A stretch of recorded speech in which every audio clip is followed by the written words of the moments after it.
نحمده ونصلي على رسوله الكريم اما بعد قابل صد احترام صدر جلسہ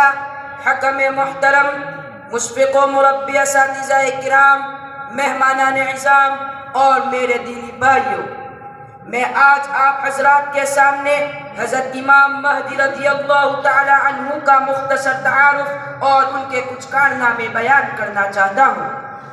کہ آپ کا مبارک نام محمد ہوگا، آپ کے والد کا نام عبداللہ ہوگا اور آپ کا خاندانی تعلق اہل بیت یعنی بنو ہاشم سے ہوگا۔ آپ اپنے والد کی طرف سے حضرت محمد صلی اللہ علیہ وسلم کی صاحبزادی حضرت فاطمہ رضی اللہ تعالی عنہ کے بیٹے حضرت حسن رضی اللہ تعالی عنہ کے اولاد میں سے ہوں گے، یعنی آپ حسن سید ہوں گے۔ اور آپ اپنے والدہ کی طرف سے حضرت حسین رضی اللہ تعالی عنہ شہید کربلا کے اولاد میں سے ہوں گے، یعنی آپ حسین سید ہوں گے۔ دراصل حضرت امام مہدی رضی اللہ تعالی عنہ کا حسنی اور حسینی ہونے میں روایات مختلف ہے، بعض میں آپ کا حسنی ہونا اور بعض میں آپ کا حسینی ہونا مذکور ہے کہ حضرت حسن کے حضرت امام مہدی کا حضرت حسن کے اولاد سے ہونے میں ایک لطیف نکتہ ہے، وہ یہ ہے کہ حضرت حسن اللہ تعالیٰ کی خوشنودی کے خاطر خلافت سے دستبردار ہوئے تھے، نتیجتاً اللہ تعالیٰ نے ان کی اولاد میں ایک ایسے شخص کا ظہور مقدر فرما دیا جو سچی خلافت قائم کرے گا۔ وہ خلافت ایسے انصاف والی ہوگی کہ جو سارے سرزمین کو شامل ہوگی۔ یہ تو دستور خداوندی ہے کہ جو شخص اللہ تعالیٰ کے لیے کسی چیز سے دستبردار ہو جاتا ہے تو اللہ تعالیٰ خود اس کو یا اس کی اولاد میں اس کو بہتر چیز عطا کرتے ہیں۔ سامعین باتمکین،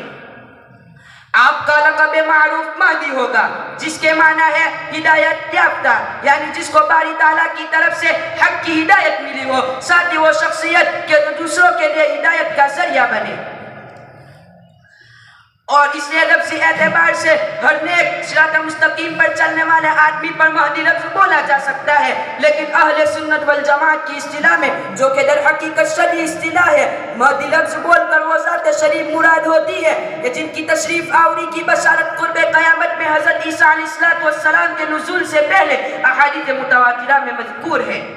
جو ایک مایوس کن حالات میں ایک تشریف لائیں گے اور اس امت کے لیے عالمی سربلندی کا ذریعہ ثابت ہوں گے۔ اس سے ایک بات یہ بھی ظاہر ہوتی ہے کہ حضرت امام مہدی رضی اللہ تعالیٰ عنہ کے اخلاق حضرت محمد مصطفیٰ صلی اللہ علیہ وسلم کے اخلاق طیبہ کے ساتھ مشابہت رکھتے ہوں گے۔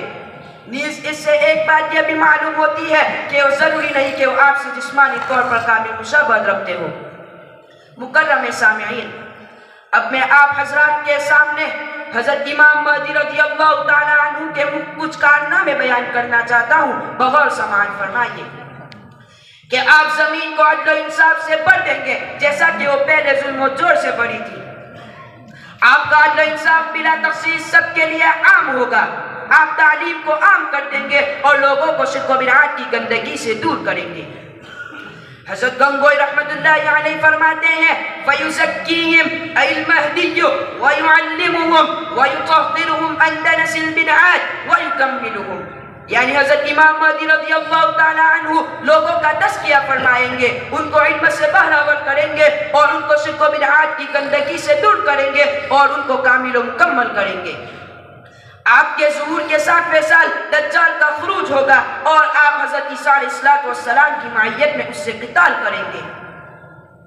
آپ کے زمانے میں مال خلیان میں پڑے اناج کے ڈھیر کی طرح بکثرت ہوگا، یعنی برکت بہت ہوگی۔ آپ کے زمانے میں روئے زمین پر آسمان موسلا دار بارش برسائے گا۔ آپ کے زمانے میں زمین سے پیداوار بہت ہوگی، اور یہ چاروں چیزیں اللہ تعالیٰ کی طرف سے آپ کے زمانے والوں پر خصوصی عنایت ہوگی۔ آسمان اپنا ایک ایک قطرہ پانی برسا دے گا، زمین اپنا سارا پانی اگل دے گی، یہاں تک کہ آسودگی کے سبب زندہ لوگ کے مردہ لوگوں کے زندہ ہونے کی آرزو کریں گے۔ آپ بے حساب مال تقسیم کر دیں گے اور لوگوں کے قلوب کو اپنی سخاوت کے ذریعے غنا سے بھر دیں گے۔ کعبہ کے دروازے کے آگے ایک خزانہ ہے جس کو تاج الکعبہ کہا جاتا ہے، اس سے نکال کر مسلمانوں میں تقسیم کر دیں گے۔ تاج الکعبہ کے متعلق ایک روایت منتخب کنز العمال میں موجود ہے کہ اس روایت کو مفتی نظام الدین شامسی صاحب رحمۃ اللہ علیہ تحریر فرماتے ہیں کہ وہ صحیح ہے، کہ حضرت امام طاؤس رحمۃ اللہ علیہ سے مروی ہے، وہ فرماتے ہیں کہ حضرت عمر بن خطاب رضی اللہ تعالی عنہ نے بیت اللہ کو الوداع کیا، پھر کہا بخدا مجھے نہیں معلوم کہ بیت اللہ کا یہ خزانہ اور اس کے ہتھیار اور اس کے مال کو میں یوں ہی چھوڑ دوں یا پھر اس کو اللہ تعالیٰ کے راستے میں تقسیم کر دوں۔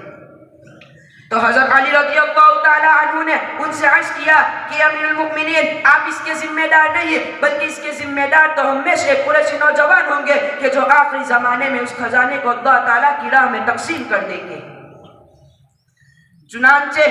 حضرت امام مہدی رضی اللہ تعالیٰ عنہ کے دور مسعود میں اللہ تعالیٰ کا سب سے بڑا فضل یہ ہوگا کہ سب لوگ بھی اتفاق حضرت امام مہدی رضی اللہ تعالیٰ عنہ کو اپنا قائد و پیشوا تسلیم کر لیں گے، کسی کو کوئی اختلاف نہیں ہوگا اور باہم اتحاد الفت کی ایک عجیب مثال قائم ہوگی۔ اسی بات پر میں اپنی تقریر کو ختم کرنا چاہتا ہوں۔ وآخر دعوانا الحمد للہ رب العالمین۔